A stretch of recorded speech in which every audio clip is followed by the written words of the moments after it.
안녕하세요. 오늘도 사연살롱을 찾아주셔서 감사합니다. 원수는 외나무다리에서 만난다는 말 많이들 들어보셨죠?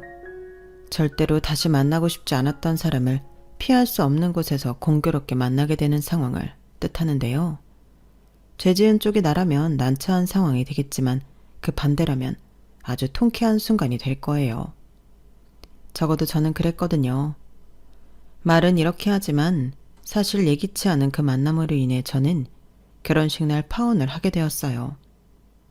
2년 넘게 만나온 사람과 결혼식 당일에 헤어진다는 게 말처럼 쉬운 일은 아니지만 그래도 어쩌겠어요. 다른 건 몰라도 내 부모의 원수를 시어머니로 모시고 살 수는 없는 노릇인걸요. 게다가 결혼을 준비하면서 예랑에 대해 믿음이 깨져버린 터라 파혼 결정이 생각보다 쉬웠는지도 모르겠네요. 저희 부모님은 요식업으로 자수성가하신 분들이세요. 하지만 제가 태어나기 전에는 두 분이 의상실을 하셨다고 하더라고요.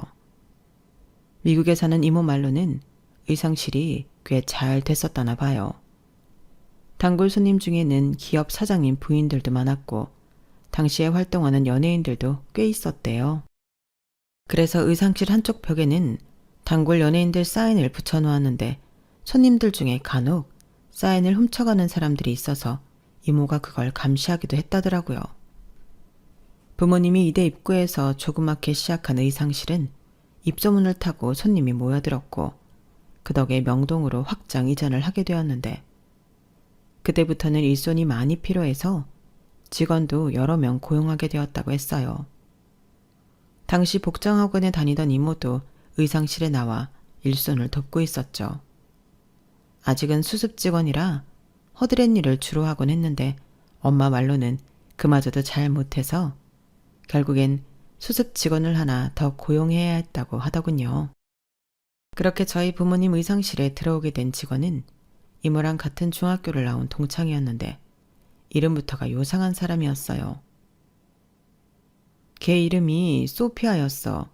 진짜 이름은 아니고 걔가 하도 소피아 로렌을 좋아해서 그렇게 부르기 시작했다더라고. 그런데 걔 본명이 뭔지 아니? 방귀자야, 방귀자. 그런 이름이 어디 가서 이름 대기도 창피했겠지. 그래서 고년이 방귀자라고 부르면 죽어도 대답을 안 하고 그랬다니까. 소피아 이렇게 불러야 그때서야 새침하게 왜? 이러고 대답했다니까. 아주 웃기는 애였지. 이모는 눈가에 맺힌 눈물을 닦아내면서 한참을 웃었어요. 하지만 이내 정색을 하고는 그러셨죠. 요 싸가지 없는 년 내 손에 잡히기만 해봐. 내가 아주 아작을 내버릴 테니까. 감히 은혜를 원수로 갚아? 친년이 어디 두 다리 뻗고 잘 살 수 있나 보자고. 방금 전까지만 해도 좋다고 깔깔대던 이모가 이렇게 180도 다른 반응을 하는 건 그 소피아라는 사람 때문에 저희 가정이 산산조각 날 위기에 처했었기 때문이에요. 원래 제 위로는 저보다 12살이 많은 오빠가 있었는데 그 소피아라는 사람 때문에 세상을 떠나게 되었거든요. 그년이 그 돈만 훔쳐서 도망가지 않았다면 우리 종민이가 그렇게 되진 않았을 거야. 아주 찢어 죽이고 말려 죽여도 시원찮을 년이야. 이제서야 말이지만 내가 그년을 네 엄마한테 소개한 채로 지금도 종민이 얘기만 나오면 죄인처럼 고개를 숙이게 되잖니. 그런 도둑년인 줄 알았다면 절대 네 엄마 가게에 소개 안 했을 텐데 말이야. 저희 이모와 달리 눈치도 빠르고 일머리도 있었던 소피아는 금세 저희 엄마의 총애를 받았고 입사한 지 얼마 되지 않아서부터 고객 관리는 물론 은행 업무까지 도맡아 하게 되었대요. 이모 말로는 저희 엄마가 동생인 자신보다도 더 소피아를 챙겼다고 했으니 어느 정도로 믿고 지냈는지 알만했죠. 하지만 늘 내 발등을 찍는 건 믿는 도끼라고 하잖아요. 그렇게 친동생보다 더 아꼈던 소피아는 저희 부모님 눈을 피해 고객들한테 받은 돈을 빼돌리곤 장부의 외상으로 기입하는 방식으로 공금 횡령을 해왔고 그게 탄로날 상황에 이르자 거래처에 줘야 할 대금을 빼돌려 통장에 있던 돈과 함께 모두 들고 잠적을 해버렸어요. 당장 원단이며 부자재를 대주는 업체에 보내야 할 대금이며 가게 월세며 직원 월급, 거기다 우리 집 생활비로 써야 할 돈까지 깡그리 사라지자 부모님은 멘붕 상태에 빠져버렸어요. 그래서 일단 급전을 구해 급한 불부터 끄고 외상값을 받아 후처리하려고 했는데 그마저도 안 됐던 거예요. 애초에 외상 따위는 없었으니까요. 모두 소피아가 공금 횡령을 위해 가짜로 기입해둔 장부였거든요. 잘 나가던 의상실은 그렇게 하루아침에 문을 닫게 되었고 설상가상으로 그때 저희 오빠가 병원에 실려가게 된 거예요. 태어날 때부터 심장이 안 좋았는데 당장 수술을 받지 않으면 안 되는 위급한 상황이 된 거였죠. 아빠는 어떻게든 수술비를 구해보겠다고 사방팔방으로 뛰어다니셨지만 이미 의상실이 망했다는 소문이 다 퍼져서 선뜻 돈을 빌려주겠다는 사람은 없었어요. 하루가 다르게 상태가 안 좋아진 오빠는 결국 수술도 받지 못한 채 세상을 떠나게 되었죠. 집도 절도 다 잃고 생떼 같은 자식까지 잃은 부모님은 함께 사는 게 너무 버겁게 느껴지셨던가 봐요. 생활고야 어쩔 수 없었지만 서로를 볼 때마다 자식을 잃은 슬픔이 떠오르는 건 참기 힘드셨거든요. 그래서 헤어지기로 하고 두 분이 마지막으로 여행을 떠나셨는데 그때 갔던 곳이 강원도 어느 바닷가 마을이었던가 봐요. 항구 근처에 있는 식당에 들어가셨는데 연세 지긋하신 할머니 혼자 가게를 운영하고 계시더래요. 날씨 탓인지 시간이 어중간해서 그랬는지 가게에는 손님도 하나 없고 메뉴판도 따로 없어서 엄마는 순간 잘못 들어왔다고 생각했는데 주인 할머니께서 그런 생각을 읽으셨는지 대뜸 이러시더래요. 어차피 나가봐야 오늘 같은 날엔 근처에 문 연 식당도 없어. 보아하니 피죽도 한 그릇 못 얻어먹은 얼굴인데 그냥 앉아. 그러시고는 주방으로 들어가시더니 찬을 낼 준비를 하셨다네요. 결국 자리에 앉게 된 부모님은 두리번거리며 메뉴판을 찾았는데 뭐 찾아? 네, 메뉴판이 없어서요. 메뉴판은 무슨? 여긴 그날 들어오는 생선에 따라 내 마음대로 만들어. 먹고 죽진 않으니까 주는 대로 먹어. 다소 투박한 할머니 말투에 저희 부모님은 꿀먹은 벙어리처럼 입을 꾹 다문 채 앉아 있었대요. 그런데 주방에서 맛있는 냄새가 확 풍기더니 입에 침이 고이기 시작한 거예요. 어린 아들을 그렇게 보낸 이후 제대로 뭘 삼키지도 못했던 부모님은 갑자기 몰아치는 허기에 스스로도 놀랐다더군요. 그리고 잠시 뒤 할머니는 쟁반에 밥과 몇 가지 반찬을 들고 나오셨는데 하나같이 먹음직스러워 보이는 게 밑반찬만으로도 밥 한 공기는 비울 수 있을 것 같더래요. 그런데 잠시 뒤 할머니께서 찌그러진 냄비채로 들고 나오신 가자미 조림을 맛보고는 다시 한번 놀라고 말았어요. 강원도라 그런가 감자를 바닥에 깔고 조린 가자미는 값비싼 생선보다 훨씬 맛이 있었거든요. 식욕을 잃었던 부모님은 그날 밥을 2공기나 드셨고 그렇게 싹싹 비운 밥그릇과 반찬그릇, 조림 냄비를 보고는 웃음이 나더래요. 자식을 앞서 보내고 전재산도 다 잃은 처지라서 이제는 살아갈 의미마저 꺾인 상태였는데 그깟 가자미 조림이 뭐라고 속으로 이제 좀 살겠다는 생각을 했기 때문이었죠. 그때 가게 한켠에 놓인 난로에서 연신 하얀 김을 뿜어대던 주전자를 들고 오신 주인 할머니는 컵에 따뜻한 보리차를 따라주시며 그러셨대요. 배가 차니까 이제 좀 살겠지? 젊은 사람들이 우거지성을 해가지곤 이 늙은이보다 더 세상 살기 싫은 표정을 하면 어떡해. 무슨 일이 있었는지는 내 모르지만 그래도 배를 채우고 나면 다 잊혀지는 게 세상 일이야. 힘들수록 배는 골리면 안 돼. 허튼 생각을 하게 되니까. 주인 할머니께서 저희 부모님 사정을 알고 하신 말씀은 아니셨겠지만 부모님은 그 말에 큰 위로를 받으셨고 다시 해보자는 생각을 하셨대요. 할머니 말씀대로 두 분은 아직 젊고 사지 육신이 멀쩡한데 두려울 게 뭐 있겠냐 싶으셨던 거죠. 그날의 인연으로 저희 부모님은 그 바닷가 마을에 터를 잡고 살게 되셨어요. 주인 할머니 댁 문간방을 얻어 살게 됐거든요. 알고 보니 할머니 식당은 주변 맛집으로 유명했던가 봐요. 그날은 날씨 때문에 고깃배가 뜨지 못하는 날이라서 손님이 없었던 거지. 평소에는 밥 시간대면 앉을 자리도 없을 정도로 붐비는 식당이었거든요. 서울이나 각지에서 찾아오는 단골 손님도 상당했어요. 그 바람에 주인 할머니 혼자 가게를 꾸려 나가시는 게 힘드셔서 단골들은 밥이며 반찬을 스스로 퍼다먹곤 했다더군요. 딱히 갈 곳도 없고 할 것도 없던 부모님은 할머니 권유로 가게 일을 돕게 되었는데, 그때 엄마는 주인 할머니한테 생선조림 비법을 전수받을 수 있었어요. 아빠는 근처 어시장에서 생선 배달 일을 하게 되었고요. 그렇게 5년 가까이 할머니의 가게 일을 돕던 부모님은 연로하신 할머니를 대신해 가게를 꾸려나가게 되었어요. 남편도 자식도 바다에서 잃었던 할머니는 저희 부모님을 자식 삼아 살게 되셨고, 세상 어느 곳에도 비빌 곳 없던 저희 부모님은 팔자에 없던 엄마를 얻게 된 거였죠. 남편이랑 자식을 묻은 이 바다를 떠나려고 얼마나 발버둥 쳤나 몰라. 나도 따라가려고 바다에 뛰어든 것도 한두 번이 아니고. 그런데 사람 목숨이 질기긴 하더라고. 번번이 살아나 70이 넘은 지금까지 멀쩡히 살아있으니 말이야. 살다 보면 사라지는 게 인생이야. 떠나보낸 자식만 가슴에 끼고 살지 말고 둘 다 아직 젊으니 자식 낳아서 새로 정주고 살아. 그렇게 서로 의지하고 살아가던 저희 부모님과 할머니의 인연을 할머니가 돌아가실 때까지도 이어졌어요. 그리고 할머니 말씀 덕분이었을까요? 그 집에 살면서 저도 태어나게 됐으니 말이에요. 3.2kg가 넘는 우량아였어요. 할머니께선 어디 한 군데 모난 곳 없이 둥글둥글하고 부글부글한 저를 보시고는 그러셨대요. 이놈이 복덩이네. 얼굴에 복이 덕지덕지 붙어있잖아. 복덩이네. 복덩이야. 할머니 말씀 덕분이었을까요?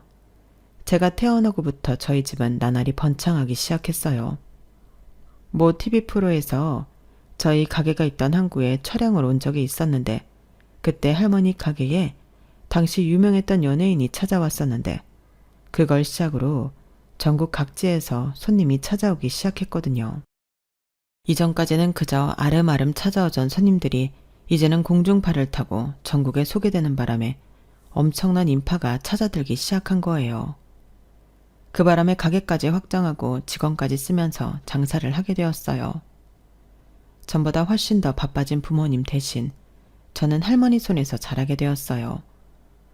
원래는 서울에서 직장에 다니던 이모가 결혼해서 미국으로 이민을 가는 바람에 저는 봐줄 사람이 없었거든요. 내가 보면 되지 뭐가 걱정이야. 집에서 밥축 내는 늙은이로 사느니 손녀딸 돌보며 사는 게 훨씬 낫지. 뭘 그래? 해보는 게 얼마나 힘든 일인데요. 다리도 불편하신데 어떻게 애까지 보시게 해요. 무슨 소리야.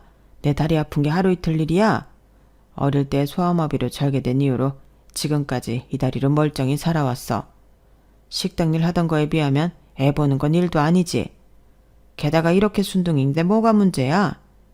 무구오고 우리 유민이도 할미가 좋아. 요 녀석 보는 재미에 시간 가는 줄 모르겠다니까. 그러니 잠만 말고 애는 나한테 맡기고 두 사람은 가게 일이나 신경 써. 내 가게 홀라당 말아먹지 말고. 70이 넘은 할머니는 그렇게 저를 돌봐주셨고, 덕분에 부모님은 가게 일에 열중할 수 있었어요. 그때 할머니 손에 자란 영양 때문일까요? 저는 어릴 때도 소세지보다 된장국에 밥 말아먹는 걸 더 좋아했고, 지금도 피자나 파스타보다 한식을 더 선호해요. 어릴 때부터 친구들한테 애늙은이 같다는 말은 귀에 딱지가 않도록 듣고 살았고요. 엄마가 그러시는데 제 식성이 할머니랑 똑 닮았다고 하더라고요. 그렇게 저를 친손주처럼 살뜰하게 보살펴 주셨던 할머니는 제가 초등학교에 들어가던 해 세상을 떠나셨어요. 그래서 저는 할머니에 대한 기억이 또렷하지 않아요. 그저 늘 제게 따뜻하고 포근했던 분이라는 것과 할머니 냄새만 어렴풋이 기억할 뿐이죠. 할머니의 작은 식당에서 시작한 부모님 식당은 이후 유동 인구수가 많은 곳으로 이전을 하셨어요. 근처에 비슷한 품목의 식당들이 늘어나서 근처가 아예 생선 조림 골목이 되어버렸고, 오히려 그 덕에 입소문을 타고 손님들이 더 늘게 되었어요. 서울에서 가장 번화했던 명동에서 의상실을 하며 사셨던 부모님은 제2의 인생을 요식업을 하며 살게 되었어요. 손을 이용하고 손님을 접대하는 건 다를 바가 없었지만 확실히 외모는 전과 많이 달라질 수밖에 없었나 봐요. 예전에 함께 일을 했던 사람들이 저희 부모님을 보시고는 너무 편해서 못 알아볼 정도라고 하니 말이에요. 직업에 귀천은 없지만 직업에 따라 확실히 사람의 분위기도 달라지고 외형도 달라지기는 하는가 봐요. 그리고 변하는 건 사람의 외형뿐만이 아니었어요. 기후변화에 따라 근처 바다에서 잡히는 어종이 변하면서 부모님 식당의 주력 메뉴도 달라졌거든요. 그럼에도 오래전 할머니 손맛을 그리워하는 연세 지긋한 손님들은 다른 메뉴는 거들떠도 안 보시고 자리에 앉자마자 가자미 조림을 시키세요. 저도 우리 가게 메뉴 중 가자미 조림을 제일 좋아해요. 똑같은 재료를 가지고 만드는 단순한 생선 조림인데도 저희 가게에서만 느낄 수 있는 맛이 있거든요. 그래서 처음 서울에 올라가서 살게 됐을 때 그 가자미 조림이 그리워서 많이 힘들었어요. 고등학교를 지방에서 졸업하고 서울에 있는 대학에 입학한 저는 20살 나이에 자취를 시작했어요. 학교에 기숙사가 있기는 했지만 선착순에 밀려 탈락하는 바람에 어쩔 수 없이 학교 근처에 원룸을 구하게 됐거든요. 그래도 어떻게 보면 그게 다행이었던 것 같아요.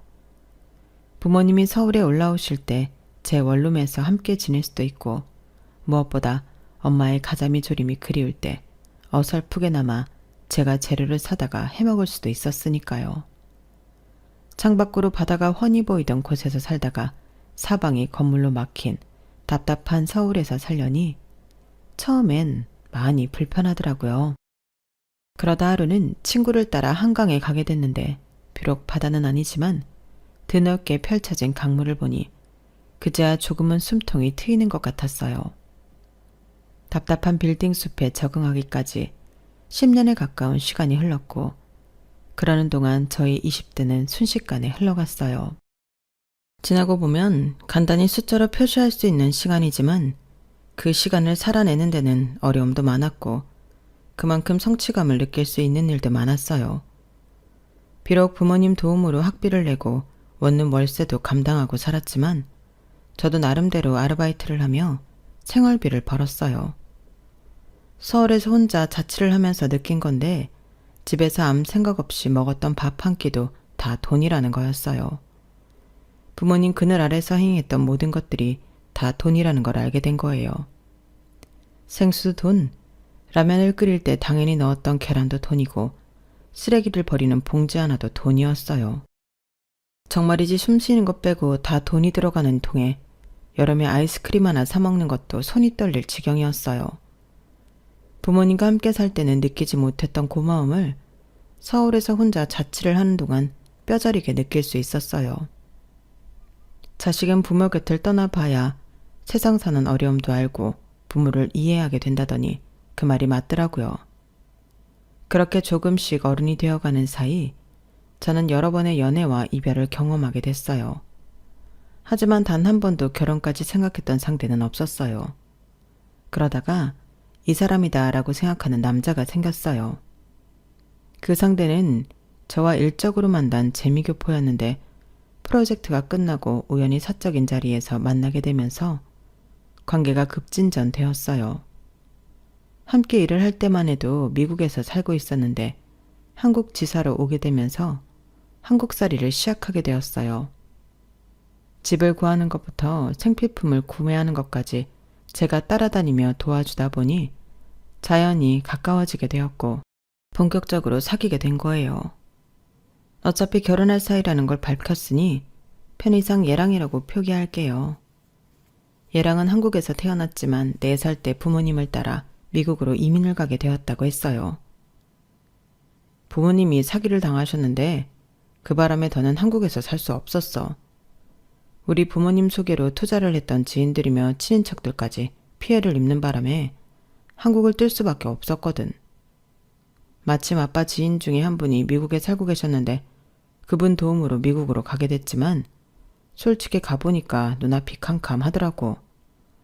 어린 내 눈에도 그랬는데 부모님 심정은 어떠셨겠어? 참 고생이 많으셨지. 예랑과 부모님은 그곳에서 힘겨운 이민 생활을 하게 되었어요. 영어도 못하고 가진 것도 없으니 할 수 있는 일은 뻔했어요. 남들이 하기 싫어하는 힘들고 천대받는 일들이었죠. 하루 종일 일을 해도 한국과는 달리 워낙 물가가 높아서 형편은 한국에서 살 때보다 오히려 덜 힘들었다더군요. 거기다 말이 안 통하니까 아들을 학교에 입학시키는 것부터 시작해 사소한 일처리를 하는데도 많은 어려움이 있는 건 당연했고요. 그렇다 보니 예랑의 부모님은 다툼이 잦아졌고 시간이 흘러도 이미 벌어진 간극은 좀처럼 좁혀지지 않았어요. 그러다가 예랑의 중학생 시절 두 분은 이혼을 하셨대요. 당시 어머님은 청소업체에 다니고 있었지만 그래도 늘 비자 문제 때문에 회사에 불만이 있어도 아직은 꿈도 못 꾸는 상황이었어요. 그러다가 미국인 남성과 결혼을 하게 되면서 늘 위태로웠던 비자 문제를 해결할 수 있었어요. 예랑은 새아빠와 사이가 좋지 않았지만 그래도 엄마를 생각해서 참고 살았다고 하더라고요. 대학을 집에서 먼 지역으로 갔던 것도 새아빠와 떨어져 살고 싶어서 그랬대요. 대학에 들어간 이후 예랑은 어떻게든 부모님 도움 없이 살아가기 위해 아르바이트도 하고 유명 기업에서 인턴 생활도 하면서 열심히 살았다나 봐요. 덕분에 졸업하고 바로 좋은 회사에 취업도 할 수 있었으니까 결국엔 잘된 일이었지만요. 한국 지사의 발령을 받은 것도 사실은 자진 지원한 거였어요. 일단 발령 기간 동안 한국에서 살아보고 여건이 맞으면 한국으로 들어올 생각으로요. 그러다가 저를 만나게 됐고 결혼 얘기까지 나오게 되자 슬슬 한국 기업으로 이직까지 생각하게 되었어요. 물론 당장은 아니고 시간은 좀 걸리겠지만요. 저는 부모님이 연로하시기 때문에 한국을 떠나 살 생각은 없어서 예랑이 한국에 정착해 살겠다는 말에 결혼을 결심하게 되었어요.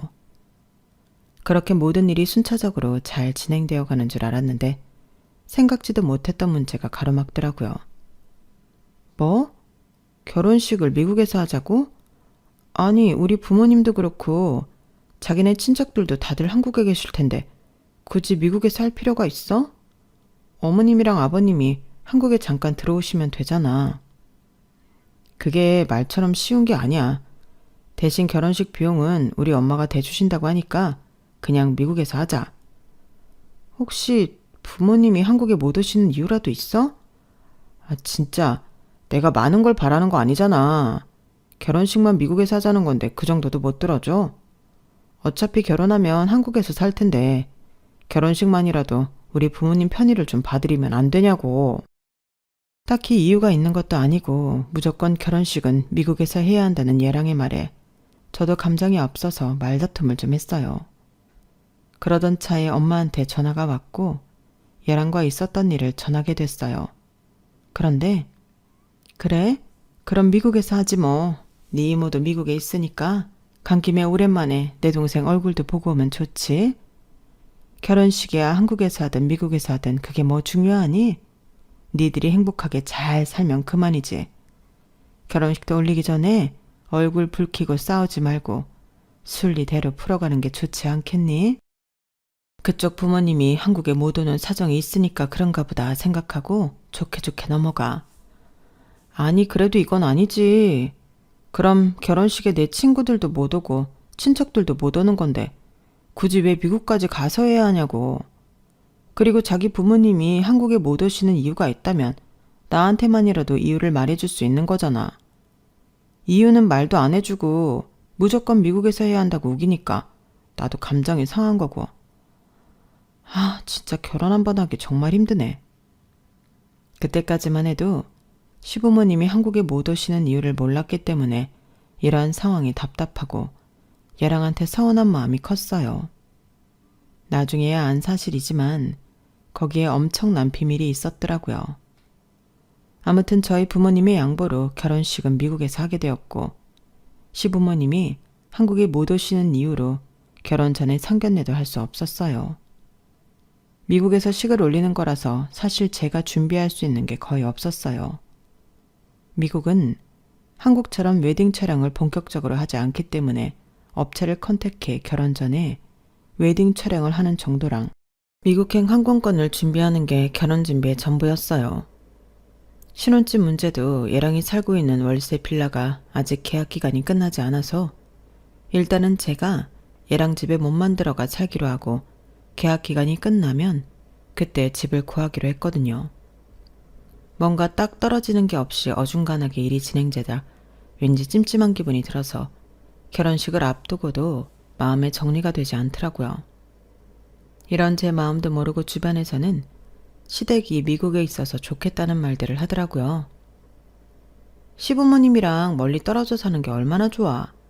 시댁에 자주 안 가도 되고 제사나 명절이니 챙길 필요도 없고 완전 땡 잡은 거지.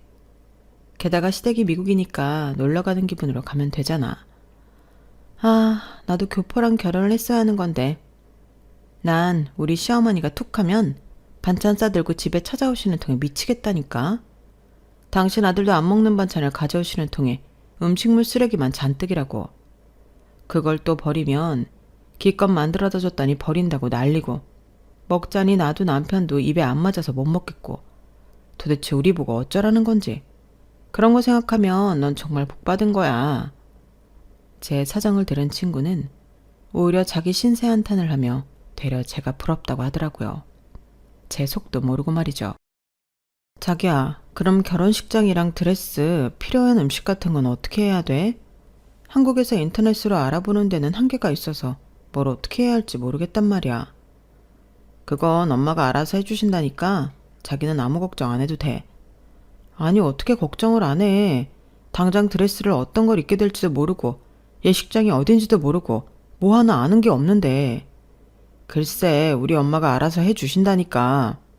우리 엄마도 의상 쪽 일을 하시는 분이라서 자기보다 드레스는 더 잘 고르시니까 걱정 말라고. 그리고 결혼식 전에 업체에 가서 입어보고 아니다 싶으면 다른 걸로 하면 되잖아. 미국도 사람 사는 데인데 뭘 그렇게 걱정을 해. 중요한 건 결혼식이 아니라 우리 두 사람이 결혼을 통해 부부가 된다는 거 아니겠어? 까짓거 결혼식 없이 혼인신고만 하고도 잘 사는 사람들도 많다고. 우리 너무 형식적인 거에 치중하지 말자. 얘랑 얘기를 하면 할수록 저만 옹졸하고 편협한 사람처럼 비춰지는 것 같아서 기분이 상했어요. 그렇다고 이걸 미국식 사고와 한국식 사고의 차이라고 단정 짓는 것도 맞지 않는 것 같았거든요. 그리고 이런 제 걱정은 기우가 아닌 현실로 벌어지고 말았어요. 결혼식을 며칠 앞두고 부모님과 함께 미국으로 간 저는 부모님을 이모 댁에 모셔다 드리고 얘랑과 함께 예비 시댁으로 향했어요. 그리고 그곳에서 처음으로 예비 시부모님을 만나게 되었죠. 제가 영어 실력이 그리 특출난 게 아니라서 예비 시아버지와는 간단한 인사말 정도만 나눌 수 있었어요. 대신 예비 시어머니와는 한국어로 편하게 대화를 할 수 있었죠. 어머님은 연세에 비해 꽤 세련된 분이셨는데 은연중에 은근히 한국을 깔보는 듯한 인상을 받았어요. 말끝마다 내가 한국에 살 때는 이라는 말로 25, 6년 전에 한국을 떠올리며 끊임없이 미국과 비교를 하셨거든요. 솔직히 벽을 보고 얘기를 하는 기분이었어요. 그런데 더 저를 황당하게 했던 건 웨딩드레스였어요. 우리 미니한테 들어서 알겠지만 내가 한국에 있을 때 의상 디자이너로 일을 했어. 그래서 내 결혼식 드레스도 내 손으로 직접 만들어 입었단다. 한국을 떠나오면서도 내가 이 드레스만큼은 절대 버리지 않고 간직했어.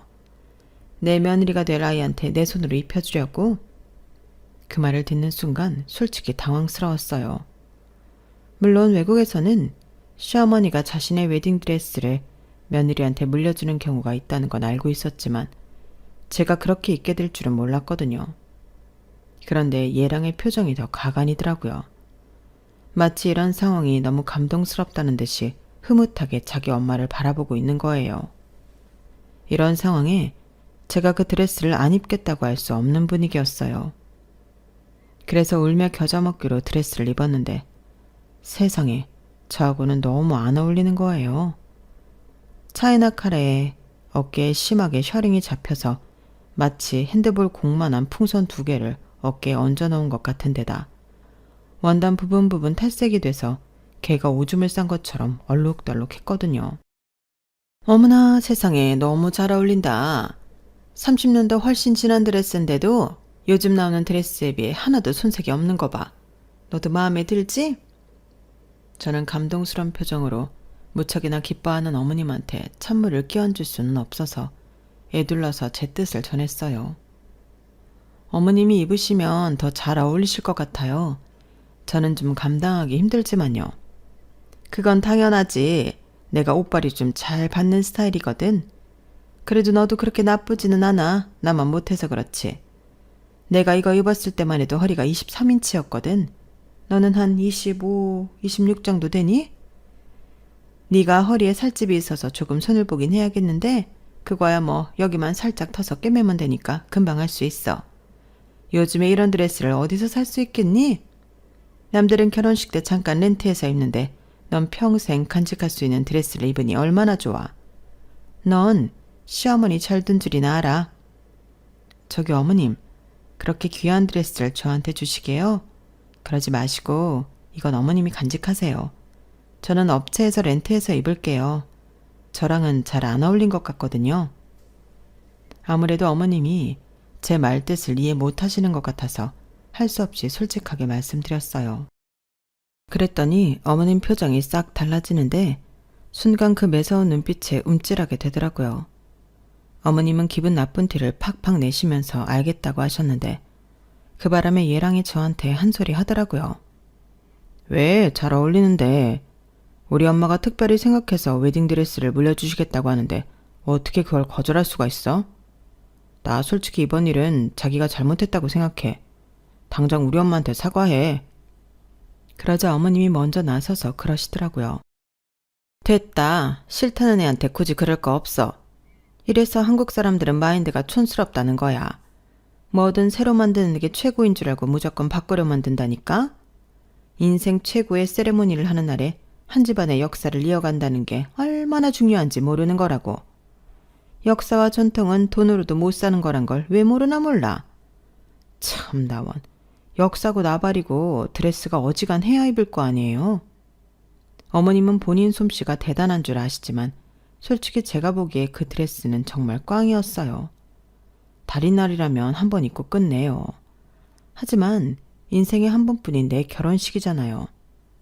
그래서 저도 끝까지 고집을 부렸고 결국 이모가 아는 업체를 통해 웨딩드레스를 렌트하게 되었어요.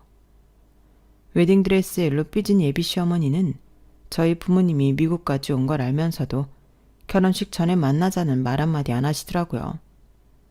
저도 어머님과 얘랑한테 감정이 안 좋아진 탓에 더는 두 손 놓고 있을 수가 없었어요. 그래서 이모와 엄마를 모시고 어머님이 예약해두신 결혼식 장소와 피로연을 하기로 한 식당을 둘러보았어요. 그런데 아니나 다를까 정말 마음에 안 드는 곳들이더라고요. 미국에서 오래 산 저희 이모도 혀를 내두를 정도였어요. 나 세상에 요즘에 누가 이런 데서 결혼식을 해. 얘, 네 시어머니한테 말해서 장소 바꾼다고 그래. 이모가 책임지고 제대로 준비해 줄 테니까. 아니 남의 집 귀한 딸을 세상에 이런 데서 식을 올리게 하는 게 말이 되냐고.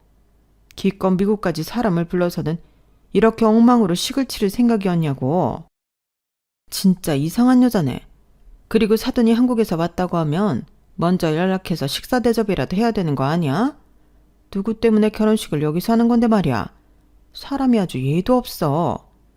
이모는 저보다 더 화를 내시며 인맥을 총동원해 급하게 예식장과 피로연장을 섭외하셨어요. 저와 함께 예식장과 피로연이 있을 식당을 둘러본 얘랑도 이번에는 고집을 부리지 않더라고요. 자기가 봐도 엉망이었으니까요. 결국 위약금을 무는 조건으로 예약된 식장과 식당은 취소를 했고 이모가 급하게 섭외해준 곳에서 결혼식과 피로연을 하게 되었어요. 그나마 하객이 양가 부모님과 이모네 가족, 얘랑 친구들 정도밖에 안 되는 말 그대로 스몰 웨딩이라서 급하게 구할 수 있었어요. 그리고 드디어 결혼식 당일이 되었어요. 미국에 온 순간부터 시어머니 때문에 모든 일이 꼬여서 기분이 많이 상한 상태였지만 그래도 부모님을 생각해 최대한 티를 안 내려고 노력했는데 생각지도 않은 문제가 터진 거예요. 그것도 제 인생을 뒤흔들 엄청나게 큰 문제가요. 결혼식 날이 돼서야 처음으로 얼굴을 보게 된 양가 부모님은 인사를 나누시면서 고개를 갸웃거리셨어요. 저희 부모님은 그런 게 아니라 예비 시어머니도 마찬가지였죠. 굉장히 낯이 익다고 생각하셨거든요. 하지만 정확히 어디서 봤는지 기억이 안 나시는지 일단은 준비된 자리에 앉으셨어요. 그런데 뒤늦게 식장에 들어오신 이모가 우리 부모님 건너편에 앉아있던 예비 시어머니를 보시더니 눈에 불을 켜고 입술을 벌벌 떠시더라고요. 그러더니 옆에 있던 마이크를 집어들고 소리를 치셨어요. 소피야, 너 소피야 맞지? 네가 왜 그 자리에 앉아있어? 그러자 예비 시어머니는 흠칫 놀란 기색을 보이면서도 애써 아무렇지 않은 척 연기를 해댔어요. 그러자 그 반응에 더 화가 난 이모가 보란듯이 소리쳤어요. 언니 형부, 쟤 모르겠어? 언니네 의상실 돈 훔쳐 달아난 소피아잖아. 기억 안 나? 소피아. 아니지. 한국 이름으로 방귀자. 귀자잖아 쟤가. 그제야 저희 부모님은 기억이 났는지 예비 시어머니를 향해 눈을 부릅떴어요. 그리고 니네 식장은 술렁이기 시작했죠. 이모가 얼마나 주변에 소피아에 대한 욕을 하고 다녔는지 객석에 앉아있던 이모 지인들도 다들 소피아가 누군지 아는 듯 했어요. 이년이 어디 숨어있나 했더니 미국에 숨어 살고 있었네? 하! 원수는 외나무다리에서 만난다고. 방귀자, 너 이년 잘 만났다. 이 도둑년아. 니년이 우리 언니네 돈 훔쳐가는 바람에 우리 언니는 자식까지 잃었는데 니년은 미국에서 잘도 살아있었구나. 너 오늘 내 손에 죽어봐라. 이모는 그대로 마이크를 집어 던지고는 예비 시어머니 머리채를 잡았어요. 사람들이 달려들어 둘을 떼어놓으려고 하는데도 이모는 잡은 머리채를 끝까지 놓지 않았어요. 저희 엄마는 벌벌 떨리는 소로 가슴을 쥔 채 울먹였고 아빠는 눈시울이 붉어질 정도로 애써 화를 삭히고 계셨어요. 결국 그날 경찰까지 출동하는 바람에 결혼식장은 난장판이 되었고 미국 경찰서에서는 40여 년 전에 한국에서 벌어졌던 일로 시끌벅적해졌어요. 마침 제 결혼식 참석사 왔던 이모 아들이 변호사여서 상황은 생각보다 쉽게 해결될 수 있었어요. 그리고 그제야 왜 예비 시어머니가 미국에서 결혼식을 올리려고 했는지 그 이유도 밝혀졌는데 그것 또한 기가 막히더라고요. 예비 시어머니는 저희 부모님한테서 훔친 돈으로 예랑의 친부와 함께 지방에서 의류 사업을 시작했다더라고요. 한동안 잘 되던 사업 덕분에 돈을 쓸어 담던 예랑의 부모는 돈 욕심에 부동산에 손을 대게 되었는데 나쁜 놈 위에 나쁜 놈이 있다고 되려 사기를 당해서 돈을 홀라당 날리게 된 거예요. 거기서 손을 털고 끝냈으면 될 걸. 지인들과 친인척들한테 자신들이 당한 것과 똑같이 사기를 쳐서 돈을 빼돌렸고 그게 들키게 되자 미국으로 도망친 거였죠. 친인척들은 그런 예랑의 부모를 고소했고 한국 땅에 발을 들이는 순간 체포가 되는 상황이었던 거예요. 그러니 무서워서 한국에 발을 들일 생각도 못했던 거죠. 그렇게 자신의 더러운 과거를 숨긴 채 자식 앞에서 마치 피해자인 척 살았던 예비 시어머니는 결혼식장에서 저희 부모님과 맞닥뜨린 순간 과거의 죄가 발목을 잡게 된 거예요. 소피아가 한국 땅을 떠난 지 30년도 넘었지만 공금횡령과 절도죄는 여전히 살아있었거든요. 한국 땅을 벗어난 순간 공소시효가 멈추게 되니까요. 우리 부모님한테 벌인 범죄는 물론 한국을 뜨기 전 사기를 쳤던 지인들과 친척들한테 벌인 사기도 문제가 됐어요. 그 사건도 공소시효가 살아있었거든요. 그걸 알게 된 이모는 얘랑 엄마한테 조건을 제시했어요. 너 우리 언니네 돈만 갚아주면 한국까지 끌고 가진 않을게. 지금 한국에 들어가면 우리 언니네 돈이 문제가 아니야. 이후에 네가 벌인 사기까지 전부 책임져야 한다고. 그 나이에 빵에 들어가서 콩밥 먹고 살래? 잘 생각해봐. 뭐가 이득일지. 너 머리 잘 굴리잖아? 이모의 설득 아닌 설득에 얘랑 엄마는 저희 부모님께 훔친 돈을 물어주었어요. 화폐의 가치가 달라진 만큼 현재 화폐 가치에 해당하는 금액으로요. 물론 정확한 수치는 아니었지만 받을 수 있을 거라는 생각도 못했던 돈이라서 그 정도로 타협을 하기로 했어요. 그리고 당연히 제 결혼은 파토가 났고 그렇게 결혼식 당일에 파혼을 하게 되었어요. 당시엔 너무 황당하고 화가 났었는데 지나고 보니 그때 그렇게라도 알게 돼서 얼마나 다행인지 모르겠더라고요. 모르고 결혼했다가 나중에 알게 됐다면 얼마나 끔찍했겠어요. 졸지에 이혼녀가 되는 거기도 하고요. 아무튼 제 파혼 스토리는 이렇게 끝이 났어요. 하지만 예비 시어머니의 인생 지옥은 거기서 끝이 아니었다는 게 문제였죠. 저희 이모가 동창들한테 전화를 돌려서 얘랑 엄마한테 사기당했던 친인척들을 찾아냈거든요. 어릴 때 한 동네에서 국민학교, 중학교를 같이 다녔기 때문에 이렇게 저렇게 다 연결이 되어 있어서 그리 어려운 일은 아니었다고 하더라고요. 그렇게 찾은 사람들한테 얘랑 엄마가 사는 집 주소를 알려주었고 그 바람에 미국까지 피해자들이 찾아와서 일이 커졌거든요. 결국 얘랑의 엄마는 남편한테 이혼을 당했고 그 후엔 어떻게 됐는지 거기까지는 저도 잘 모르겠어요. 아무튼 이번 일을 통해 이거 하나만큼은 확실히 알 수 있었어요. 내가 저지른 과거의 죄는 언제고 현재의 내 발목을 잡을 수 있다는 걸 말이에요. 그래서 사람은 죄 짓지 말고 착하게 살아야 하는 게 아닐까 생각합니다. 지금까지 제 사연을 들어주셔서 감사합니다.